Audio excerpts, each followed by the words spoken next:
뭐예요? 우리가 지난번에 배웠던 것처럼 시편 34편의 8절처럼 너희는 여호와의 선하심을 맛보아 알지어다. 주께 피하는 자가 진짜 복이 있다. 내가 왜 이걸 이제야 알았는가 이렇게 노래하지 않습니까? 여러분, 주께 피하는 자가 복이 있습니다. 근데 이거를 우리가 진짜 안타까운 게 뭐냐면 다윗하고 똑같다는 거예요. 요나단에게 피해보고 안 되고 골리앗의 칼을 쥐어보고도 안 되고 그래서 블레셋 적국에 가서 미친 척 해봐도 안 되면 이 노래를 부르기 시작한다는 거죠. 주께 피해야 그게 복이구나. 그러니까 여러분, 오늘 우리가 이 말씀을 강론하고 날마다 말씀을 배우는 이유는 무엇입니까? 그렇게 안 하고 주께 돌아오라는 거예요. 그렇게 하지 말고 하나님을 의지하면 이런 고생 없이 하나님이 지키시는 사랑을 누리게 된다는 것입니다. 항상 여러분 기억하십시오. 무슨 일의 시작이든지 끝이든지 중간이든지 힘들다 생각하면 무조건 어떻게 해요? 주께 피하는 게 복이 있습니다. 그게 복된 자입니다. 세상에 방법 써보고 싶을 때가 있어요. 그게 더 달콤하게 여겨질 때도 있고 그게 더 효과적으로 생각될 때도 있고 심지어 그게 효과를 발휘할 때도 있어요. 소발의 찌잡기라고 소발도 쥐를 잡는데 그거 한번 그렇게 딱 맞아 떨어질 때도 있거든요. 그런데 결과적으로 인간적인 방법을 쓰고 하나님께 피하지 않는 자들은 결국 썼던 인간적인 방법 때문에 삶이 더 어려운 구석으로 떨어지게 된다. 이게 성경 전체가 얘기하는 거잖아요. 왜 하나님의 기름 부으신 다윗 왕, 이 앞으로 또 위대한 이스라엘 제국을 건설할 이 다윗 왕의 이 어리석은 것을 계속 사무엘서에서 기록하고 있을까요? 그렇게 하지 말라는 거예요. 하나님의 왕, 하나님 기름 부으신 자도 이렇게 어리석게 행동하니까 그런 어려움을 당한다 하는 것입니다. 그래서 여러분, 이제 무조건 내 삶에 문제가 생겼다라는 느낌이 생기면 바로 여호와께 피하시는 여러분 되길 축원합니다. 그러면 여호와께 피한다는 게 무슨 뜻이에요? 교회 오는 건가요? 기도하는 겁니다. 하나님은 교회에도 계시고 여러분이 살고 계신 집에도 계시고 여러분이 일하고 있는 직장에도 계시고 여 바깥에 세상에 죄악이 가득 차 있는 그곳에도 하나님 계시거든요. 그러니까 여호와를 피하려고 하면 도대체 어디를 가야 되는가? 장소를 얘기하는 게 아니고 여러분의 영혼에 하나님을 초대하는 것이, 그리고 그 자리에서 바로 딱 무릎 꿇고 주님께 기도하는 것이 여호와께 피하는 것입니다.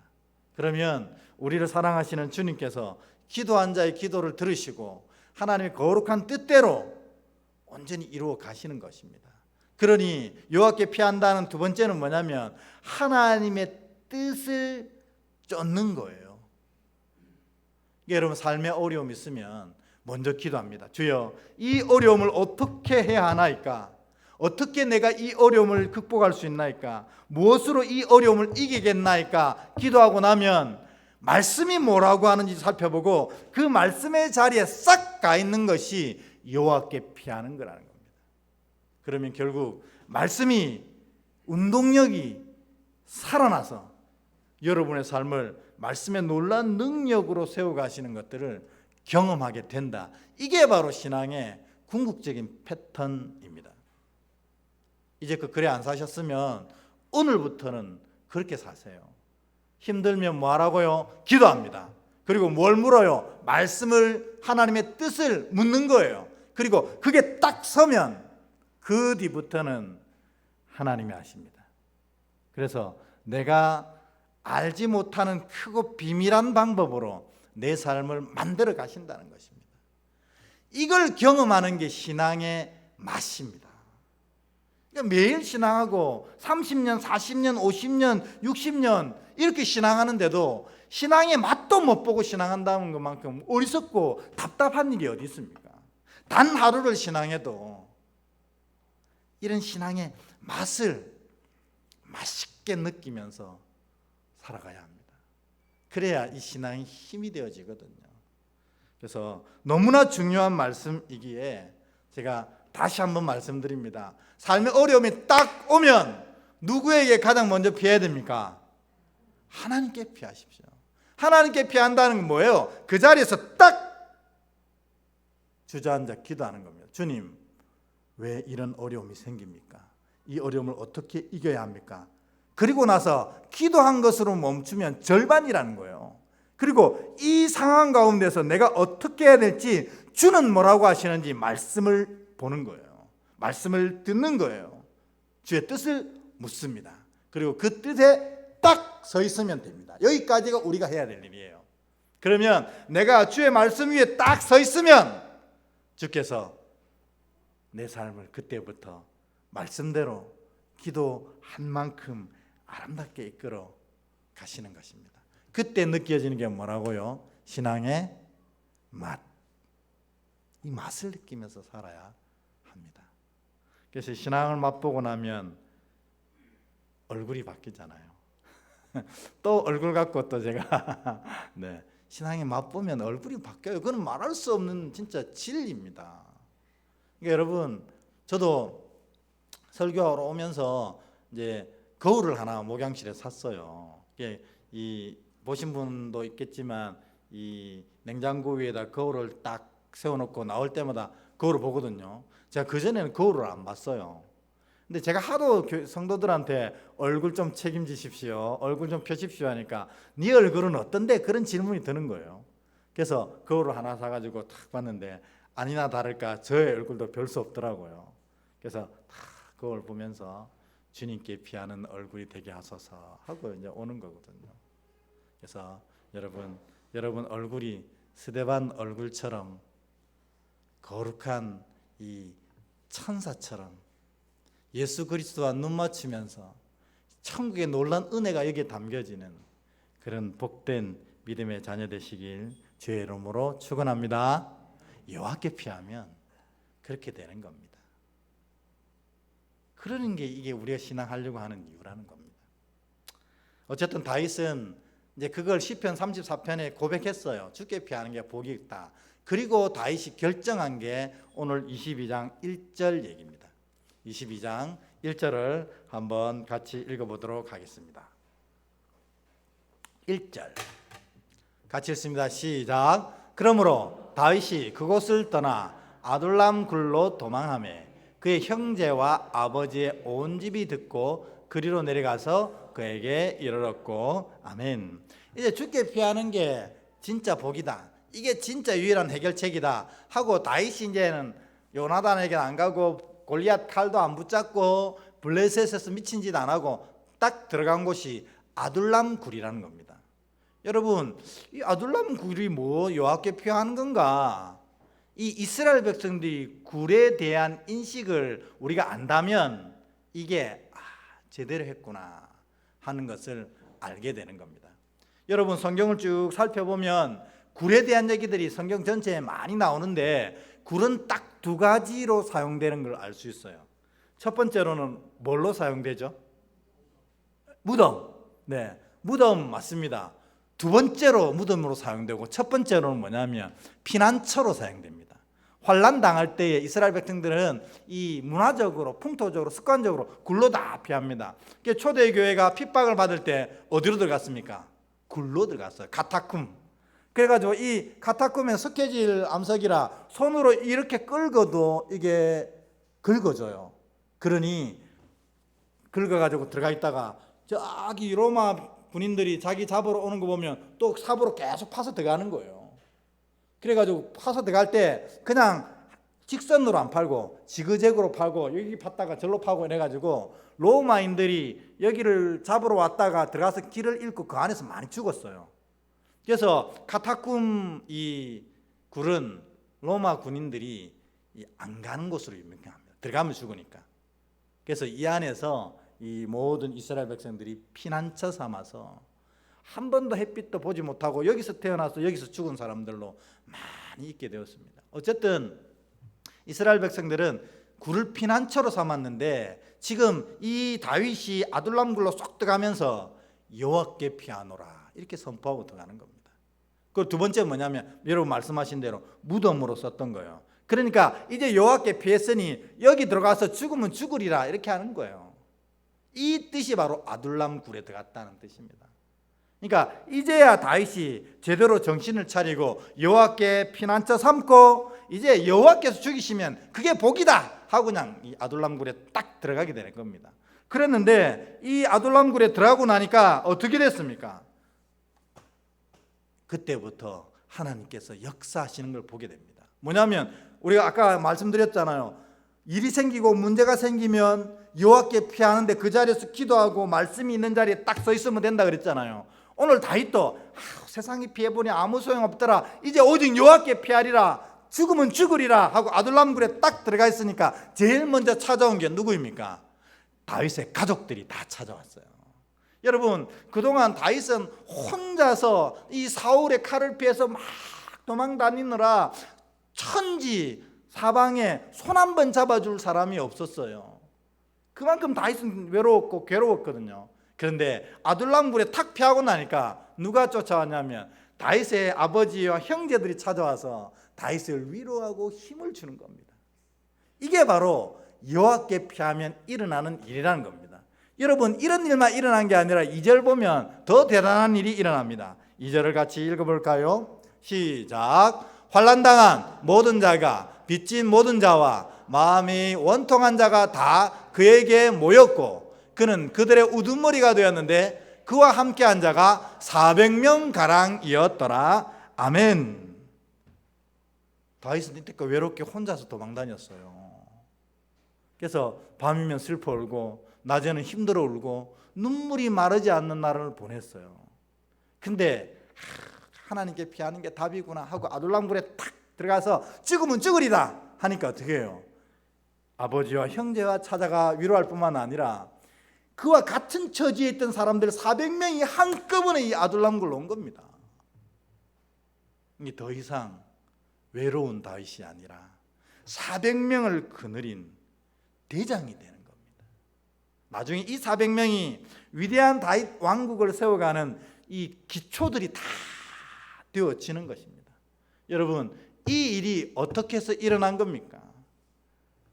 여호와께 피하려고 작정하니까 그리고 여호와께 피하고 죽으면 죽으리다 딱 서 있으니까 하나님께서 이 일을 이렇게 끌어가셔서 이와 같이 놀라운 역사를 그때부터 다윗에게 부어주시는 겁니다.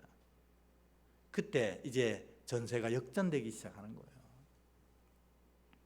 제가 여호와께 피하라 여호와께 피하라 하는 것이 그냥 하는 얘기가 아니라고 지금 다윗의 삶을 통해서 분명히 얘기하고 계시지 않습니까? 여러분 여호와께 피하십시오. 죽으면 죽으리다. 뭐 안 되면 많은 거고 뭐 하나님이 안 되게 하시면 그게 내게 복이다 하는 마음으로 아둘람 굴 주님 앞에 딱 피해 있으면요 주께서 그때부터 역사하시는 것입니다. 여러분 오늘날 예수를 믿는 많은 사람들이 있는데 이런 은혜를 경험 못하고 살아가는 그리스도인들이 너무나 많이 있다는 겁니다. 여러분 그 사람들이 왜 예수 그리스도의 놀라운 은혜와 능력을 경험하면서 살아가지 못할까요? 여러분 이제 답을 아시죠? 왜 못합니까? 자기의 지혜와 지식과 자기의 방법으로 살고 있기 때문입니다. 예수를 믿어도 지 방법대로 사는 거예요. 예수 믿어도 지 생각대로 살고 예수 믿어도 지 지혜대로 사는 겁니다. 그러니 이게 예수를 믿는 것 같은데 은혜를 누리지 못하는 정말 이상한 형태의 신앙을 하고 있는 거예요. 여러분 예수 믿으면 예수께 피하는 게 진리입니다. 그럼 예수가 그 십자가에 달리신 크신 사랑으로 우리의 삶을 지키신다는 것입니다. 그래서 매일매일 십자가의 보혈의 능력을 지금 이 순간에도 경험하며 살아가게 되는 것입니다. 여러분 여호와의 손이 짧습니까? 여호와의 손이 짧아서 여러분 일 해결 못하고 계신가요? 십자가의 보혈의 능력이 2000년 전에 끝나버렸나요? 예수는 지금 안 계신가요? 우리가 그렇게 살아가는 것처럼 보인다는 겁니다. 되게 귀찮지만 한 번 더 하겠습니다. 진심으로 우리 모두 여호와께 피합시다. 앞뒤로 인사하겠습니다. 시작. 우리 모두 여호와께 피합시다. 아멘. 여호와께 피하는 게 복이 있습니다. 이제 다윗은 이제 모든 문제가 해결돼서 이걸 깨달았기 때문에 이 위에 우리가 읽지는 않아도 뻔합니다. 이제부터 다윗의 인생은 하나님의 도우심과 인도하심으로 넘쳐날 거예요. 볼 것 없어요. 왜? 여호와께 피했기 때문에. 이제 근데 그 반대편에 있는 사람이 있었잖아요. 사울이에요. 사울은 어땠는지 오늘 본문에 읽어보면 우리가 섬뜩한 것을 느낍니다. 그냥 읽다 보면 몰랐는데 이걸 알고 보면 섬뜩해져요. 그게 뭐냐? 우리 6절부터 8절 한번 같이 읽어보도록 하겠습니다. 6절부터 8절 같이 있습니다. 시작. 사울이 다윗과 그와 함께 있는 사람들이 나타났다함을 들으니라. 그때 사울이 기브아 높은 곳에 손에 단창을 들고 에셀 나무 아래에 앉았고 모든 신하들은 그의 곁에 섰더니 사울이 곁에 선 신하들에게 이르되 너희 베냐민 사람들아 들으라. 이새의 아들이 너희에게 각기 밭과 포도원을 주며 너희를 천부장 백부장을 삼겠느냐? 너희가 다 공모하여 나를 대적하여 내 아들이 이새의 아들과 맹약하였으되 내게 고발하는 자가 하나도 없고 나를 위하여 슬퍼하거나 내 아들이 내 신하를 선동하여 오늘이라도 매복하였다가 나를 치려하는 것을 내게 알리는 자가 하나도 없도다 하니 아멘. 이처럼 다윗은 이제 하나님께 탁 피하기 시작했다. 그때부터 다윗은 하나님의 역사 가운데 이제 살아가게 됩니다. 근데 그 반대편에 있던 이 사울은 지금 기브아 높은 곳에 손에 단창을 들고 이 에셀 나무 아래에서 신하들에게 호통을 치는 거예요. 너희들 다 다윗이랑 한 통속이제. 왜 다윗을 고발하지 않고 왜 다윗을 잡아오지 않느냐 이놈들아, 이렇게 소리치고 있는 겁니다. 그런데 지금 에셀 나무 아래에서 손에 단창을 쥐고 있는 이 사울의 모습을 가만히 보면 섬뜩합니다. 일단 첫 번째 섬뜩한 게 뭐냐면 이 사울은 여러분 성경 이때까지 저랑 같이 쭉 읽어봤겠지만 사울의 손에 떠나지 않는 것이 항상 있었어요. 뭐요? 단창이었어요. 왜 늘 안전하서나 단창 생각만 할까요? 왜 이 단창 없이는 나는 못 산다고 늘 고백할까요? 불안해서 그렇습니다. 불안해서. 왜냐하면 항상 지금 자기를 따르고 있는 신하들도 지금 너가 다윗과 한편 이제 호통치고 있는 겁니다. 믿을 사람 한 명도 없다고 생각하는 거예요. 심지어 오늘 자기 아들도 이 다윗과 맹랑해가지고 나를 배신했다고 막 소리치고 있습니다. 그러니 이 사울은 이 단창만 의지하고 있는 겁니다. 여러분, 우리 다윗이 죽였던 장수 중에 이 칼과 단창에 의지했던 사람이 있잖아요. 그 누구죠? 골리앗. 사울의 운명도 골리앗처럼 될 겁니다. 그러니까 여러분, 이 사울이 이 단창을 꽉 쥐고 호통치고 있는 모습이 저는 골리앗의 모습으로 보였어요. 그러니까 섬뜩해지는 거예요. 사울도 골리앗처럼 되겠구나. 속으로는 불안해도 이 단창에 의지해서 소리를 지르고 있구나. 결국 어떻게 됩니까? 길보아산 전투에서 그도 죽고 그의 아들도 다 한날 한시에 다 죽는 비극적인 결말을 맞이하지 않습니까? 그러니까 이 단창 쥐고 소리치는 모습이 저는 되게 섬뜩했어요. 저거는 하나님의 자녀의 모습이 아니라 사단의 장수 골리앗의 모습인데 사울이 이제 믿음이 떨어질 대로 떨어졌구나. 여러분 손에 지금 뭐가 쥐어져 있습니까? 아무것도 없는데요. 우리가 단창 쥐고 사는 사람일 수 있다는 거죠. 그래가지고 얘기만 하면 확 쏘아붙이고 뭐 얘기만 하면 화내고 막 공격을 못해서 안달인 사람이 있어요. 왜 그럴까요? 믿음이 없고 불안하기 때문에 먼저 공격하려고 하는 겁니다. 그러니까 여러분 주변에 화 많이 내시는 분 있거든. 골리앗처럼 안 되도록 기도해 주셔야 돼요. 왜냐하면 믿음 없으면 그렇게 되거든요. 그런데 이 골리앗의 모습이 연상되는 것도 섬뜩한데, 오늘 지금 사울이 에셀 나무 아래에 있었다고 했거든요. 근데 이게 더 섬뜩했습니다. 여러분 사무엘상 31장 13절 한번 볼게요. 사무엘상의 마지막 절이거든요. 같이 한번 읽어보도록 하겠습니다. 시작. 그의 벼를 가져다가 야베스 에셀 나무 아래에 장사하고 7일 동안 금식하였더라. 아멘. 길르앗 전투에서 죽은 이 사울이 어디에 묻힙니까? 에셀 나무. 지금 소리 지르면서 단창 지고 소리 지르고 있는 그곳에서 다윗이, 이 사울이 묻히게 됩니다. 골리앗처럼 소리 지르고 있는 그 에셀 나무에 결국 그가 죽어서 그곳에 묻히게 됐다는 겁니다. 그러니까 지금 정말 아이러니입니다. 자기 무덤 위에서 소리치고 있었던 거예요. 왜 그렇습니까? 하나님을 대적하고 사단의 편에 서 있으니 그렇게 되는 겁니다. 여러분 성경을 이런 눈으로 보면 딱 이 한 줄로 정리할 수 있어요. 선을 뿌리면 선으로 거두고 악을 뿌리면 악으로 거두게 된다는 겁니다.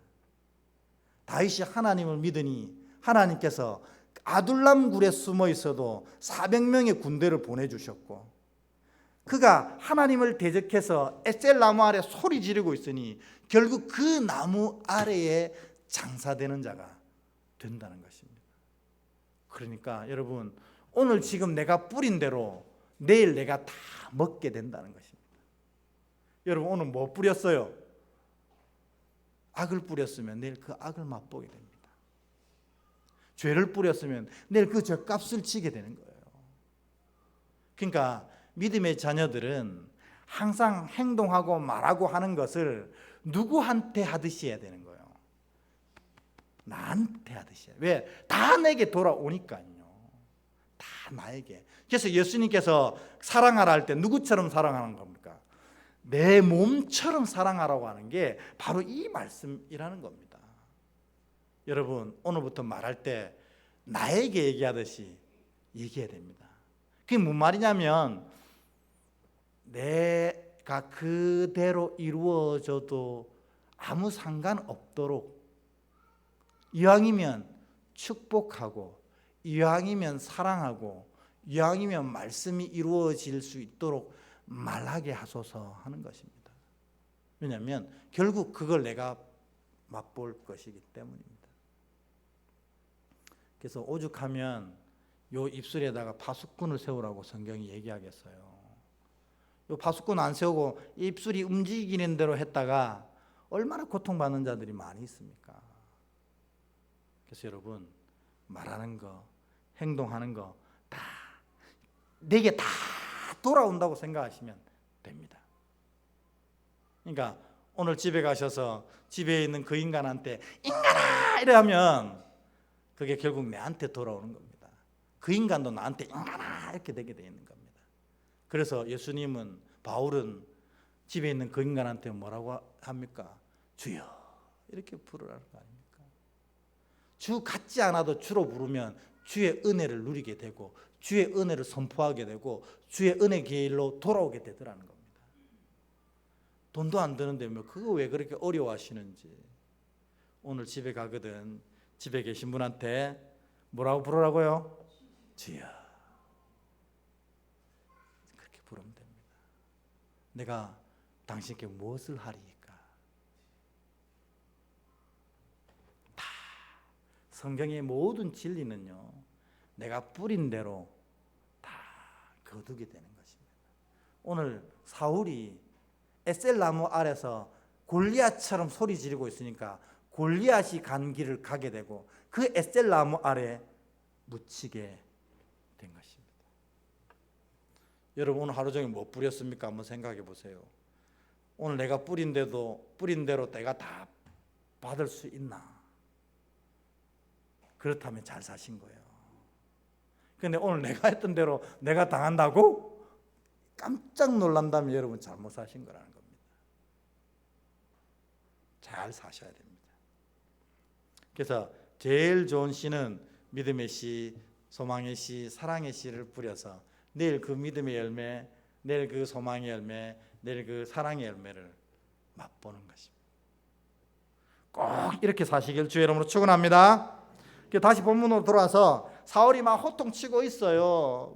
너 놈들 다 다윗이랑 내통해가지고 다윗 하나 못 잡으냐 하고 막 단창 들고 막 부르르 떨면서 얘기합니다. 그런데 이 도액이라는 자가 거기서 이 찬스다 하는 거예요. 그러면서 주여 내가 다윗을 봤나이다. 너 왜 이 성전에 이 아히멜렉이 이 다윗을 위해서 기도해주고 다윗에게 떡도 주고 다윗에게 칼도 주는 걸 내가 봤나이다 이렇게 하는 거죠. 이 에돔 사람 도액의 성품이 이랬습니다. 그러니까 막 사울이 막 화가 나가지고 이 모든 제사장들 다 끄집고 한 겁니다. 그래서 너희가 왜 이런 일을 하였느냐 하니 아히멜렉이 지지 않고 대답합니다. 다윗은 의인이요 하나님의 사람인데 왜 그렇게 하십니까? 오히려 사울을 책망하는 거예요. 그러니까 사울이 어떻게 합니까? 다 칼로 죽이라고 막 소리를 지릅니다. 그게 바로 이 16절부터 이 19절 사이의 말씀입니다. 우리 16절 19절을 마지막으로 한번 읽어볼까요? 같이 읽습니다. 시작. 왕이 이르되 아히멜렉아 내가 반드시 죽을 것이요 너와 내 아비의 집도 그러하리라 하고 왕이 좌우의 호위병에게 이르되 돌아가서 여호와의 제사장을 죽이라. 그들도 다윗과 협력하였고 또 그들이 다윗이 도망하는 것을 알고도 내게 알리지 아니하였음이니라. 하나 왕의 신하들이 손을 들어 여호와의 제사장들 죽이기를 싫어한지라. 왕이 도액에게 이르되 너는 돌아가서 제사장을 죽이라 하매 에돔 사람 도액이 돌아가서 제사장을 쳐서 그날에 세마포 에봇 입은 자 85명을 죽였고 제사장의 성읍 노브의 남녀와 아이들과 젖 먹는 자들과 소와 나귀와 양을 칼로 쳤더라. 아멘. 제사장을 죽이는 일을 이스라엘 백성들은 할 수가 없었어요. 하나님을 두려워하기 때문입니다. 근데 이 에돔 사람 도액은 하나님을 두려워하지 않거든요. 그러니까 왕에게 신임받을 수 있는 기회라고 제사장 85명을 죽일 뿐만 아니라 그 성읍에 있던 모든 남녀들과 어린아이, 소, 양까지 다 죽이고 돌아오는 거예요. 이번에 이게 기회인 거예요. 이 사울 왕의 신임을 완전히 얻을 수 있는 기회다 이렇게 얘기하는 겁니다. 여러분 우리 여기서 질문을 좀 하나 해야 됩니다. 아히멜렉이 잘하였어요 못하였어요? 나랑 상관없어요. 그런 표정이신데 잘했잖아요. 하나님 편에 서서 오히려 사울을 책망했잖아요. 다윗처럼 당신에게 정말 잘했던 시내가 있습니까? 다윗은 하나님의 사람인데 왜 그렇게 다윗을 못 잡아 먹어서 안달입니까? 아히멜렉이 정직한 소리를 얘기합니다. 그래서 결과가 어떻습니까? 하나님께서 그에게 복을 주시고 그를 더 높은 대제사장의 직분에 세우시고 이래야 되는데 그 자리에서 자기뿐만 아니라 자기와 함께하는 모든 성읍의 사람들이 다 죽임을 당하게 됩니다. 그래서 우리가 이거 보고 야 함부로 믿음을 외쳤다간 큰일 나겠구나 이렇게 생각하는 분 계십니까? 여러분 그러면 여러분 착각입니다. 아히멜렉이 지금 이 일을 당하고 바로 어디를 갔겠어요? 네? 하나님 나라 갔습니다. 이거보다 큰 복이 있습니까? 여러분 이 세상 사는 게 쉬워요 어려워요? 이렇게 어렵고 힘든 세상 사는 것보다 천국에서 하나님 품에 안겨 사는 것이 더 복된 거 아닙니까? 근데 우리는 이게 복되지 않다고 생각하는 게 되게 아이러니입니다. 믿음을 가지고 있는데 그냥 죽는 건 복 안 되죠. 근데 지금 뭐 하다가 죽었어요? 하나님 편에 서 있다가 죽었으니 오늘 스데반을 예수께서 벌떡 일어나 맞이하신 것처럼 오늘 아히멜렉이 죽어 그 영혼이 하나님께로 올 때 하나님도 동구밭까지 나가서 그를 맞이하실 거라고 믿습니다. 우리는 그냥 우리 인간적인 눈으로 이게 화와 복이라고 나누지만 아닙니다. 믿음을 지켰으니 그가 천국에 가게 됩니다. 그뿐만 아니라 그가 마땅히 누려야 될 우리가 기대했던 상급 있잖아요. 하나님이 이 아히멜렉에게 복 주시고 대제사장으로 세워주시고 그의 인생길을 형통케 하시는 그 상급은 누구에게 그대로 돌아갑니까? 그의 아들 그대로 돌아갑니다. 진짜냐? 진짜입니다. 22절 23절 읽어보겠습니다. 아비아달에게 넘어가게 됩니다. 22절 23절 같이 있습니다. 시작. 다윗이 아비아달에게 이르되 그날에 에돔 사람 도액이 거기 있기로 그가 반드시 사울에게 말할 줄 내가 알았노라. 내 아버지 집의 모든 사람 죽은 것이 나의 탓이로다. 두려워 말고 내게 있으라. 내 생명을 찾는 자가 내 생명도 찾으리니 내가 나와 함께 있으면 안전하리라 아니라. 아멘. 이 아히멜렉 집안의 모든 사람 다 죽었는데 딱 한 명 살았어요. 아비아달. 이 한 사람 살았는데 이가 뭐가 되냐면 나중에 다윗 왕국의 위대한 제사장의 역할을 감당합니다. 이 아히멜렉의 상급이 아들에게 그대로 흘러간 것입니다. 여러분, 지금 이 시대에, 이 동시대에 우리나라의 목사님들 중에 선지자 같은 분들이 누구일까? 여러분 좀 생각해 보셨어요? 선지자 같은 분. 저는 지금 이 시대에 이 목사님들 중에 물론 많겠지요. 제가 모르니까. 근데 진짜 선지자처럼 제대로 믿음과 그 하나님의 말씀을 지키면서 살아가는 목사님 대표로는 저는 역시 이찬수 목사님 아니겠는가 싶어요.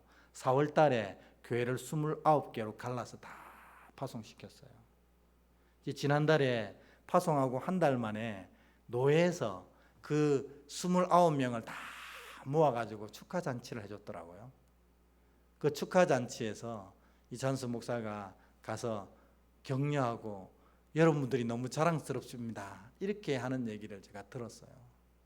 자기가 파송해 준 사람들인데 자기 교회 교인 자르고 자기 교회 예산 다 잘라내어서 그 중에는 자기 교회 부목사들도 절반이지만 나머지는 생면부지 아무도 정말 몰랐던 사람들을 뽑은 거거든요.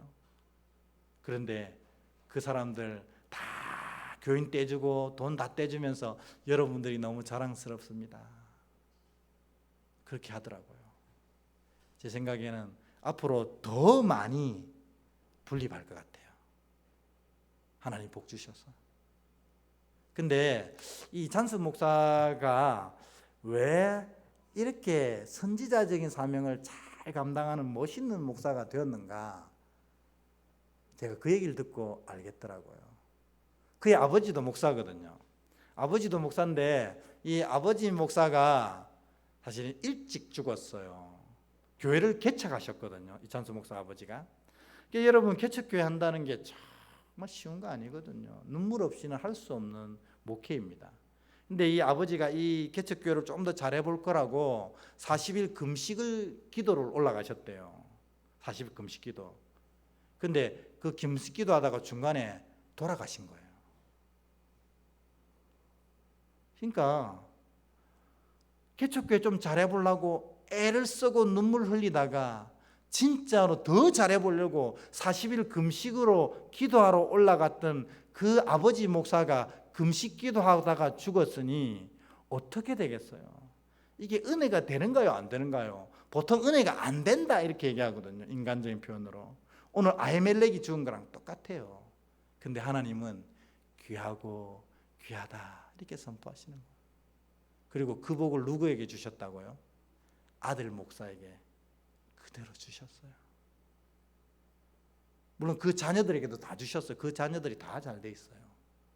근데 특별히 이찬수 목사에게는 그 아버지가 하지 못했던 그 목회의 사명을 부어주셔가지고 지금 이 시대에 제대로 된, 제가 이게 설교하면서 어떤 목사를 이렇게 침이 마르도록 칭찬할 수 있으리라고 생각도 못 해봤어요.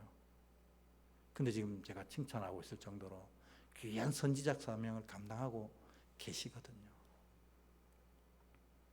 이찬수 목사 스스로도 그렇게 고백합니다. 내가 이거 할 수 없다. 우리 아버지의 상급이라고 늘 고백합니다. 여러분 다 부모님들인데 자녀 잘 되게 하는 방법이 이겁니다. 자녀에게 돈 많이 주고 사랑 많이 줘봐야 삐뚤어지기 일쑤입니다. 자녀에게는 믿음을 내려줘야 됩니다. 그리고 진짜로 주고 싶으면 이 믿음의 상급이 내가 누리려고 하지 마시고, 여러분 기도하세요. 내가 하나님께 헌신하고 충성한 이 상급을 제게 주지 마시고 누구에게요? 내 자녀에게 흘러 보내주세요. 오늘 이 아비아달이 그 아히멜렉 아버지의 그 상급을 흘러노려온 그 은혜를 누리는 멋있는 사람이 되었습니다. 여러분 자녀가 정말 세상 사람들이 다 부러워하고 깜짝 놀랄 만큼 그렇게 귀한 자녀들로 세워져 가길 주의 이름으로 축원합니다. 그래야 됩니다. 오늘 기도하신 우리 집사님 말씀처럼 이 복음이 이제 대를 이어가야 되는데, 여러분 이대로 갔다가는 30년 뒤에 50년 뒤에는 교회 다, 우리 한국교회 다 문 닫습니다. 젊은이가 없어요. 여러분 요즘에 우리 교회 청년들이 12명인데 청년 12명 되는 교회가 있는 줄 아세요? 울산 시내 탈탈 털어보세요. 청년 12명 교회에 있는 게 10개나 되는가? 아주 큰 대형 교회에는 없습니다. 그만큼 이 믿음이 이제는 끊겨질 위기에 있습니다. 여러분 이제 자녀들을 위해서, 다음 세대를 위해서 우리가 할 수 있는 일은 뭐냐면, 우리가 하나님께 충성하고 그 은혜를 우리가 누리지 말고 자녀들에게 흘려보내야 됩니다. 주여, 기도도 그렇게 하셔야 돼요. 주님, 내가 이제 주께 온전히 충성하오니 이 상급이 있거든, 혹 제게 주실 것이 있거든, 이것을 흘러보내서 우리 자녀에게 주시옵소서. 믿음으로 채우시고 믿음의 은혜와 상급으로 채우소서. 아히멜렉의 그 은혜가 아비아달에게 간 것처럼 하옵소서. 여러분 다 부모니까 이렇게 기도하십시오. 그게 자녀에게 주는 가장 큰 선물이라 하는 것입니다. 이제 말씀 맺겠습니다. 3가지입니다. 여러분, 첫 번째로 가장 지혜로운 거, 하나님께 피하는 겁니다. 제발 문제가 생기면 하나님께 바로 피하십시오. 인간적인 방법은 나중에 써도 상관없습니다. 먼저 하나님께 기도하고 먼저 하나님의 뜻자리에 딱 서 있으면 그때부터 하나님 역사하시거든요. 다윗이 아둘람 굴로 갔더니 하나님이 행하시는 거 보셨잖아요. 하나님께 피하십시오. 두 번째로는 뿌린 대로 내일 먹게 됩니다. 오늘 뿌린 대로. 그러니까 여러분, 내일 진짜 아름답게 살려면 오늘 아름답게 뿌려야 됩니다. 사울 보십시오. 오늘 악과 죄를 뿌렸더니 그 다음 어떻게 돼요? 그 가족이 한꺼번에 몰살해서 큰 소리 치고 있던 그 나무 아래에 묻히게 되는 겁니다. 오늘 믿음을 뿌리시고 소망을 뿌리시고 사랑 뿌리셔야 됩니다. 마지막으로 자녀를 정말 잘 되게 하는 방법은 내 믿음과 내 믿음의 상급을 내가 받으려 하지 말고 자녀에게 흘려보내려고 하십시오. 주님, 제가 이렇게 충성하겠사오니 혹 제게 주실 상급이 있거든. 이 아이에게 믿음으로, 이 아이에게 믿음의 은혜로 채우소서. 그래서 우리 교회는 자식들이 잘 되는 교회가 되길 주의 이름으로 축원합니다. 그게 진짜 교회입니다. 부모가 그만큼 잘 믿고 있다는 뜻입니다. 우리 교회는 모든 자녀들이 여러분을 통해서 이런 놀라운 하나님의 상급을 누리는 복된 아이들이 될 수 있기를, 복된 자녀들이 될 수 있기를 주의 이름으로 축원합니다. 아멘. 우리 전능하신 나의 주 하나님, 이 찬양 드리고 오늘 이 세 가지 중요한 이 기도 제목 놓고 같이 기도하고 또 광고 전하겠습니다.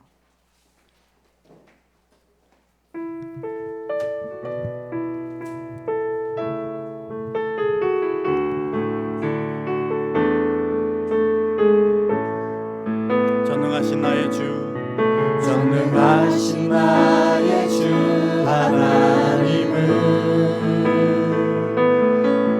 능치 못하실 일 전혀 없네. 우리의 모든 간구도 우리의 모든 생각도 우리의 모든 꿈과 모든 소망도 신실하신 나의 주 하나님은 우리의 모든 괴로움 바꿀 수 있네. 불가능한 일 행하시고 죽은 자를 일으키시니 그를 이길 자 아무도 없네. 주의 말씀 의지하여 깊은 곳에 금을 던져 오늘 그가 놀라운 일을 이루시는 것 보라. 주의 말씀 의지하여 믿음으로 금을 던져 믿는 자에게 능치 못하겠네. 다시 한번 찬양합니다. 전능하신 나의 주 하나님, 전능하신 나의 주 하나님은 능치 못하실 일 전혀 없네. 우리의 모든 간구